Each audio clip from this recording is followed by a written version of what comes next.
Hey, welcome back to ClearSpot. A tornado took out almost an entire site, and one lonely panel kept producing.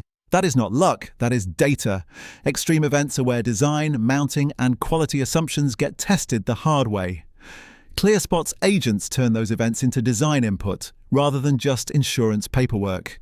Using pre- and post-event inspections, flight logs, and performance data, the agent rebuilds what failed first, what survived, and why.